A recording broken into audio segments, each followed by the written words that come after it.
17 तारखेची number plate आहे माझी पुढच्या महिन्याची. टाकायची आता नंबर प्लेट ही जरी असली माझी तरी पण ऑथॉरिटी नाही साहेब. जर का माझ्याकडे प्रूफ आहे मी अप्लाय केल्याचं.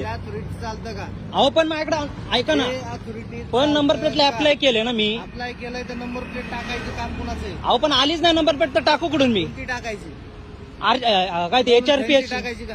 ही फॅन्सी नाहीये, ही मोठी प्लेट आहे. HRPS आलेली नाही अजून, अप्लाय केलेली आहे मी. कोर्टात जायचं. हा चुकीची पावती करत असेल तर कोर्टात जायचं. आपण HRPS ची नंबर प्लेट आलीच नाही तर कोणत्या बेसवर तुम्ही पावती करताय? म्हणलं नाही तुला. मग तुम्ही फॅन्सी प्लेट कोणत्या बेसवर म्हणू शकता? हा ये इकडे. फॅन्सी प्लेट नंबर प्लेट कोणत्या बेसवरती म्हणू शकता? ती कोणती आहे दाखव ना. अहो मी तुम्हाला तेच म्हणतोय, पण ती नंबर प्लेट आलीच नाही माझी ना अजून. माझी ती नंबर प्लेट आलीच नाहीये साहेब अजून. त्या फाउंड मध्ये टाक ना. आपण ती नंबर प्लेट आलीच नाही तर लावू कुठून? नाही तर फाउंड मध्ये ही कशी म्हणजे डुप्लिकेट तुम्ही म्हणाले की डुप्लिकेट नंबर लावून फिरतोय. कशी टाकली? ही का डुप्लिकेट नाही? 4 वर्ष आली गाडी नंबर प्लेट ही आता अप्लाय केलेली आहे. कोर्टात जायचं. कोर्टात नाही, मी चौकीत जातो आता तुमची हे टाकतो. आणि कसं आहे आता तुम्हाला पोलीस लोकांना ऑथॉरिटी दिली आहे, तुम्ही म्हणून इलिगली वागताय. तुम्हाला आता स्पष्ट कळते तुम्ही कोणत्या बेसवरती.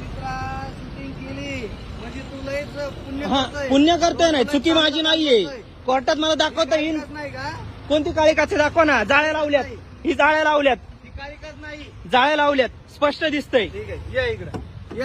जाळ्या लावल्यात. घ्या अशी शूटिंग इथून.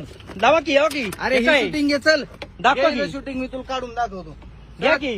काढ ना, मी तुला पैसे काढून पाहिजे दाखवतो. मला काय कळत नाही का? पैसेवाले नाही बघितलं तुझ्यासारखे पैसेवाले.